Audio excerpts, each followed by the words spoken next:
Oh, Taco's happy that you played a bunch with Bob. Oh, so nice. But you know what? Eevee seems a little jealous. Why don't we go ahead and give him a high five? And another high five. Boink. Look at that. Eevee just loves to play with you. Isn't that just nice? Oh, bless you. Oh, it's okay. It's fine. Aw, look at that. That was super fun. And Eevee makes cute noises, but also Bulbasaur here is just kind of stuck right there. Oh well. Anyways, hello everybody and welcome back to more Let's Play Pokemon Let's Go Eevee. Again, that sounds really weird to me. Last time, before encountering this huge Clefairy apparently, we entered Mount Moon to hopefully make our ways through this area, and in high hopes of getting to the other side to Cerulean City. And today, guys, we're going to be heading through the second area of Mount Moon in high hopes of making to the other side, as I keep repeating myself half the time. Sorry about that, it's just I got completely off. Would you just throw the damn Pokeball? There you go. Good lord. Just like I got caught off guard by that Clefairy that just like ran over to me.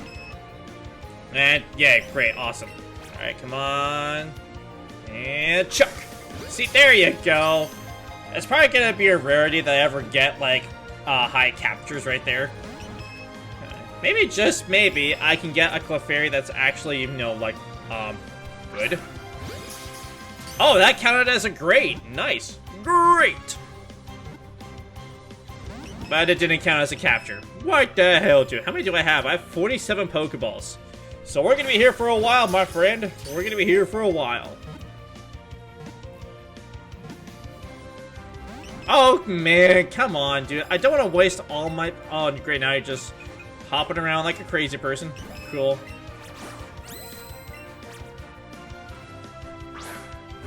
Hey, that was a good throw right there. Nice. Sometimes when Pokemon go on the other side of the screen, it can be very, very difficult to actually catch them. Case in point with Clefairy just jumping around like a crazy person right here. Ooh, that was another good one right there. A nice swish sound.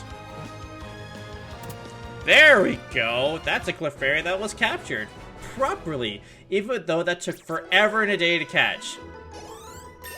You know, I haven't checked my recordings yet, but I'm pretty sure the last video I caught a Clefairy just so easy, and yet just for some odd reason I wasn't able to catch this one because it took so damn long to actually do. Whatever. Let's go ahead and check out how this Clefairy performs compared to the other Clefairy. Let's see. This Clefairy, level 8. This one's level 10. Nope. More an attack, less but man, this one's also just great. I got an adamant one. I got an adamant Clefairy. That's kind of disappointing right there. I felt incredibly and utterly shocked and disappointed. Hey, revive! We now have 2 under our belts. That's always a great thing to have. Isn't that right, my little Bulby? My little Bulby Wulbies? Aww. Okay, well, I guess it's been this long since we've been able to actually do Pokemon bios for a while, since I didn't do any on the last video. So I guess while we're fighting this Rocket Grat, we might as well go ahead and talk about at least one other Pokemon after one thing pops up. Zubat is the Pokemon that you're going to be encountering for a long time, or a lot of the times when you're traveling in caves and anything. Poison and Flying is a superb type to have, as it gives you 3 quad resistances, while also a ground immunity to boot. So it allows it to become a great switch in many situations. I consider Zubat as a bit of a tactical Pokemon because it learns a lot of other status moves between Supersonic and Confuse Ray, while also being a great user of Taunt because of that when you switch into a correct Pokemon that it can resist against, which is very nice. There is a downside though. Crobat isn't available in this game because this is solely on the 150, and thus because of that, its speed is, you know, it's not bad, but it's not great because as a Golbat, its speed is just kind of like average. So you have to deal with average stats for half the times, but even then, Zubat and Golbat does learn some really nice moves that help it out, that actually phase it out to being a bit underappreciated half the time. So if that's something that interests you, I can definitely recommend this Pokemon for a lot of situations. Just note, it is going to be outshined very easily. But then again, I've said that for other Pokemon in the past, like Butterfree and Beedrill for whatever reason. But hey, take it with a grain of salt if that interests you. Hey, check it out! We got ourselves a potion. Nice. I only did one bio here because we got this spot right over here. Aren't those dark colored things fossils? Alright, Meowth, go get those fossils. Meow? Okay, I guess they're busy with something else then, aren't they? Quick, go figure out and go already! And what about you? You can do it, Meowth! I can do it too! With can do. Anyways, let's get back into more Pokemon encounters now that we're, done with messing about around here. Geodude is the other Pokemon you can find around here. Our first rock type that you can catch. It is a rock ground type that you might not have immediately expected at the first glance here. And rock ground is a great offensive type to begin with. Defensively, not so. Geodude is meant to take some hits and dish them back out decently well, physically wise. Special wise, not so much because it has a lot of weaknesses, including a quad weakness to water and grass. Not a great combination when those types are just so very common around here in Kanto. The other thing is that it's incredibly slow, so you're pretty much going to be going last in every fight that you come across here. That being said though, Geodude does learn some pretty nice moves to take advantage of its offensive prowess if that interests you. And while it is slow, it allows it to take hits a lot better than it actually resists, making a decent switch in some cases that you know that you're in a situation that can actually, take those hits very well. One fun move that I can actually learn is Self-Destruct, and much later on, Explosion. These are sacrificing moves that dish out a lot of damage, and it also learns the good rock-type moves that you expect from a Pokemon like that as well. Geodude's alright, and on top of that, you need to have access to trading to actually fully evolve it. But if you can actually do that for yourself, it becomes a very powerful physical Pokemon. Though I will say, this is the kind of Pokemon that you really need to know how to use if you want it to successfully work. Speaking of other rock types you can actually find here, Onix! Yeah, you can find Onix this early in this game. Onix is another rock ground type Pokemon, and check out his defensive stat right there. It is amazing. It is also some of the fastest rock types that we're going to be encountering here for quite a while, so Onix is going to be outspeeding quite a bit even early on. That's all the positives I can say about Onix. Aside from having high defense and average speed, it's pretty mediocre. Those attacking stats are just downright awful for a Pokemon that just looks and feels like it will automatically win by just sitting on things and having a top hat and having it be named Phil. Unfortunately, it's unable to do anything really reliable to you. In other games, it's meant to be used as setup fodder and can, actually evolve. But unfortunately, Onix just falls short of its awesome potential that it could have. Lots of really great moves aside from that, but really, what use are you going to have with that terrible attack stat, honestly? So for Onix, I would say pass entirely. Whoa, that's another rare Pokemon that you can see right there. I'll get to this Pokemon in just a minute. Clefairy.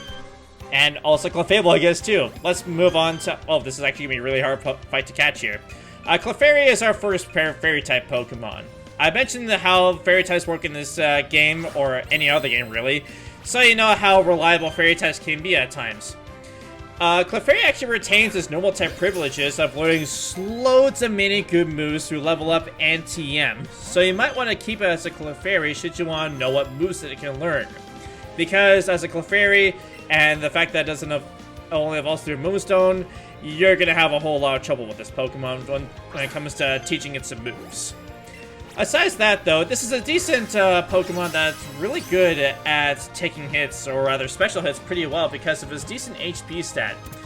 The best way I can describe this family is basically Wigglytuff on a diet in a sense, but honestly, even though Clefable is also catchable in the wild here, I would honestly recommend that you catch it to Clefairy since all of its level up moves are available to it, where Clefable just doesn't learn any level up moves, and it's going to be a while before the good TMs that you can teach it are going to be available to you. So it's best to catch as a Clefairy instead. Well, that sounds disappointing to you guys, doesn't it? Well, we're getting into more disappointing attributes for you. Not to say that Clefairy is bad, but this Pokemon is especially bad. We're talking about Paris. It is god-awful. The only benefit to using it is being able to learn Spore. Paris is the only Pokemon that can learn Spore, and that is a 100% accurate Sleep move. Any Pokemon that uses Sleep wishes it could use Spore, because the best that they can use would probably be Hypnosis, and that's about it. Or Sleep Powder as well. Paris is the only Pokemon that can use that, which makes it sound like it would be amazing, but Paris is just downright awful at every corner of its playstyle. Its stats are very low, and even as a Parasect, and it does have a decent attack stat, nothing good about it at all. And the moves, while nice, are near and far between.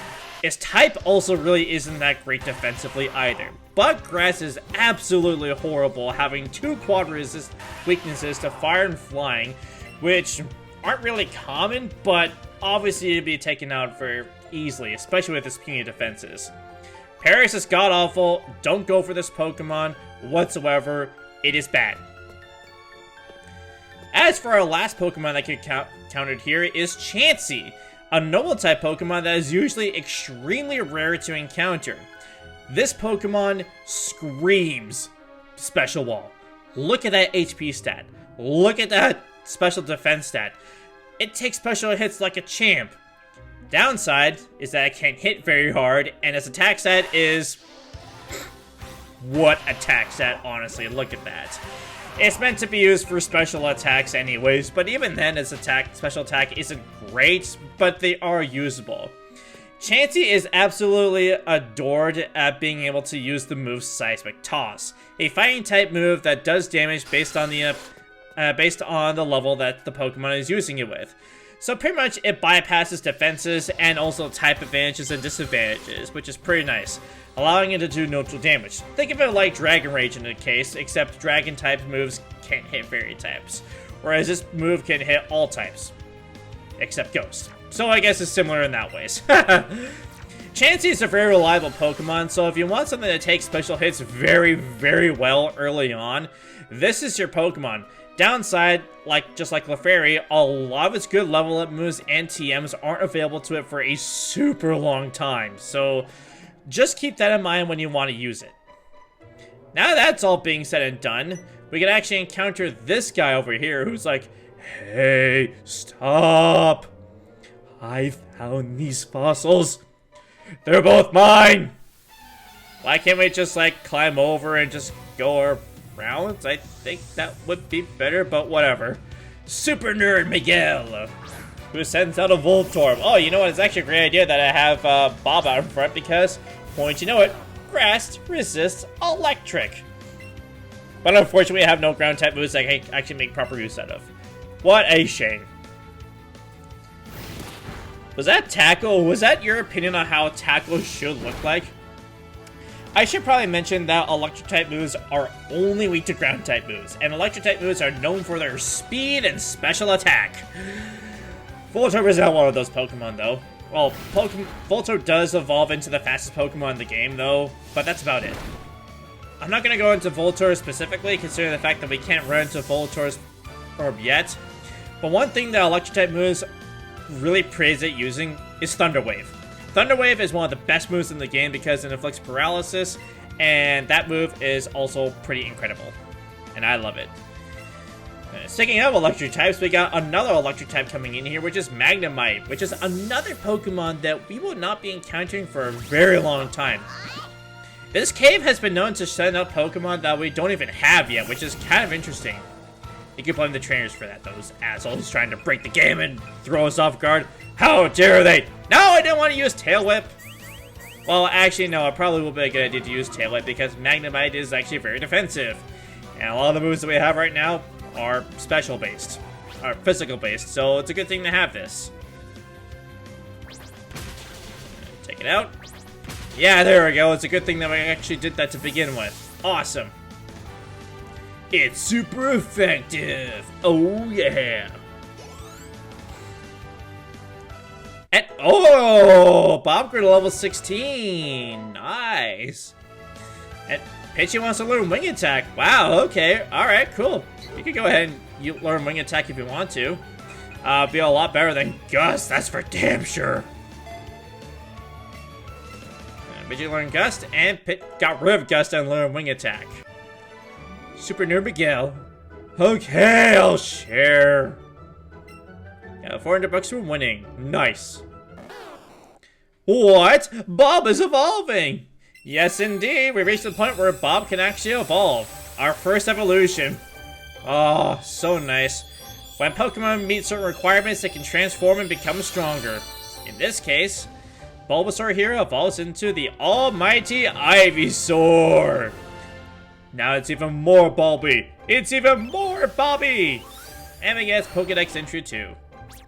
The bud on its back grows by drawing energy. It gives off an aroma when it's ready to bloom. Makes it sound like it'd be perfect for Solar Beam, because this is the kind of Pokemon that screams like it'd be good with Solar Beam. Fine, we'll each take a fossil. It's no good being greedy, right? So, we now have the option to take one of 2 fossils that we can choose. These fossils, we cannot revive quite yet because these fossils will transform into Pokemon when we take it into the lab. This effect happens very, very late in the game. I'm not going to go over these Pokemon quite yet, not until we have access to reviving them. So you might be wondering why the Zubat wants to encounter me and interrupt me as well. It's in order to have a fight, even though it's a catch experience, not a fight. I personally am going to go for the Helix fossil. But no, not the Helix fossil. I want the Dome fossil. You would have thought I would have gone for the Helix fossil the first time, considering the fact, I was closer to the Helix fossil, but no, apparently I was still in the Polygon for the Dome fossil to interact with. Alright, then the other fossil is mine!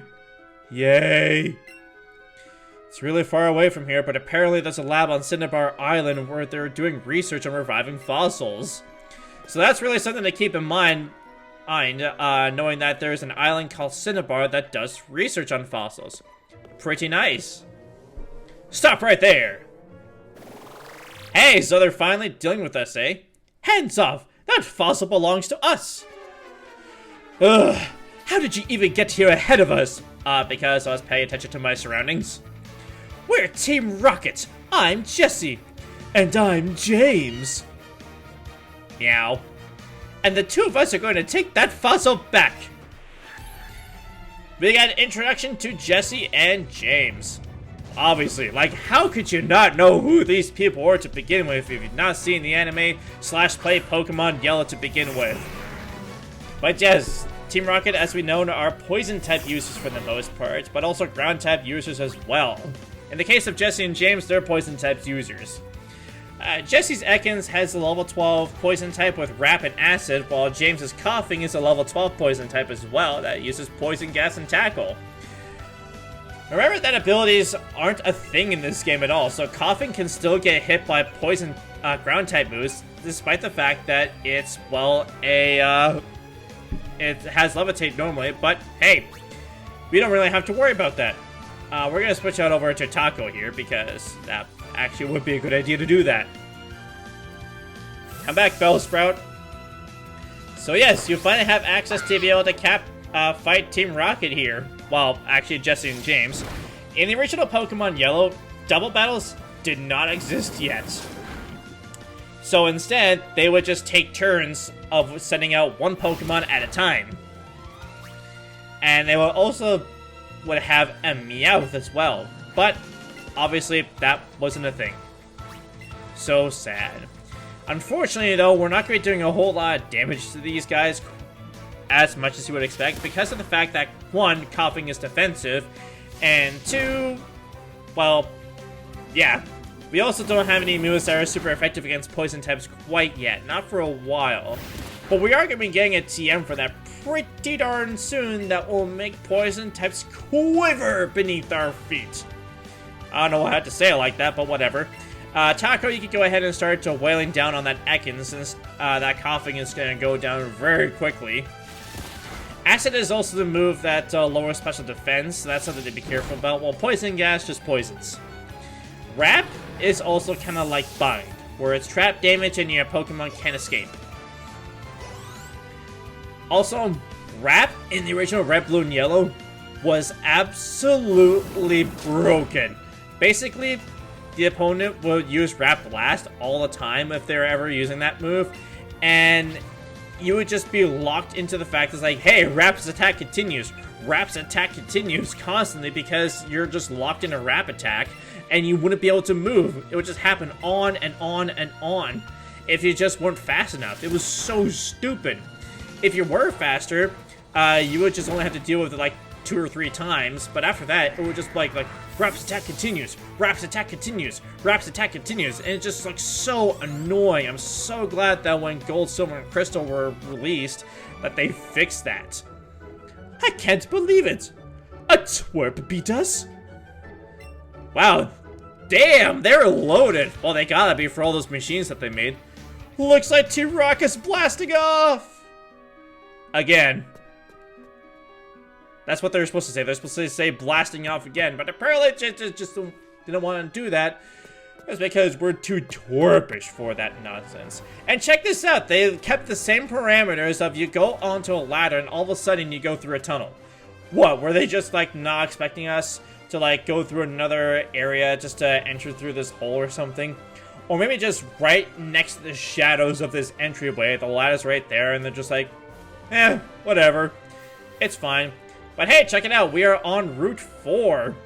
There are new Pokemon for us to capture here on Route 4, but we're not going to get into that quite yet. Actually, let me just check my notes here real quick. Yes, there is. There is actually one new Pokemon you can actually find here in Route 4, but we're not able to get to that grass quite yet, so that'll just have to be saved for a little while. In Fire Red Leaf Green, this spot right here, there'll be 2 Karate Masters here who would teach you Mega Punch and Mega Kick if you talk to them. So that's something to be a point. Also, I want to say, oh, hey, Ivysaur wants to see something. What you got? Bob found something in the plants. Hey, a Nana Berry. Thanks, Bob. Also, I want to say something. On our way over to Mount Moon on Route 3, there was a guy that was sitting on a rock saying, huh, getting from Cerulean City sure was tiring. That is 100% impossible to be believed. Just considering the fact that there's no way that you could travel from Cerulean City all the way to Mount Moon, because there's a bunch of ledges here that'll make you be trapped into Cerulean City until you get the badge. So, kind of interesting how they would point that out, but just like nothing else. I don't understand that. PP up! That actually reaches the PP of a Pokemon's move. I will only suggest you do that to a move to Pokemon that actually want to keep for your team. Going down over here, though, you got some tall grass right over here. And, like I said, there is only one new Pokemon for you to actually obtain in this grassy area. Want to know what that Pokemon is? Because I certainly would, because maybe I can actually see if I can thing and stuff. Actually, no. What I'm trying to say is I want to see if I can actually make it pop up. Because it's very rare. 5% of the time, no less. I don't know why this Pokemon is actually so rare. You know what? I'm just going to tell you what that one Pokemon is right here, right now. Want to know what that Pokemon is? It's none other than Psyduck. Psyduck is our first Pokemon to be able to use Psychic-type moves. Actually, no, it's not. It's actually Butterfree. And also, our first Water type. Water is a very nice, solid type that has some good defenses towards it. And since Psyduck has respectable stats to begin with, it uses those pretty well. Unfortunately, though, Psyduck takes really, really long to actually evolve. So you're not going to see its true power for quite a while, unfortunately. So keep that in mind. It also doesn't help with the fact that it just mainly learns a bunch of normal water and ice moves, along with maybe a psychic type move here and there. So keep that in mind when you want to use it. It's not bad, it's just that its stats once fully evolved are pretty average at best, so it's kind of a letdown for how long it takes for it to evolve. You can catch Psyduck later on as well, where it can actually be at a reasonable level for you to catch it. But, yeah, that's all I gotta say about it. But yes, like I said right there, we're now 100% fully trapped. We cannot go back to Mount Moon for quite a long while. So keep that in mind when you want to, you know, do stuff around here. But hey, check it out! We're here in Cerulean City! Awesome! This is the location of our second gym. And it looks like Taco wants to show us something. Taco's got infested by that fountain. The fountain is shooting out water. Do you want to throw money into the fountain? Sure, why not? Splash, splash, splash! You threw $500 into the fountain, or Poké Dollars. Eevee! Taco looks happy. Unfortunately, there's still no sign of a Taco Bell around here. Whoa, check out the Electro, that is amazing.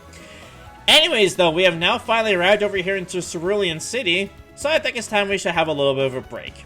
Next time on Let's Play Pokemon Let's Go Eevee, we are going to be exploring Cerulean City and its surrounding areas to see what's what before we take on the second gym of the game.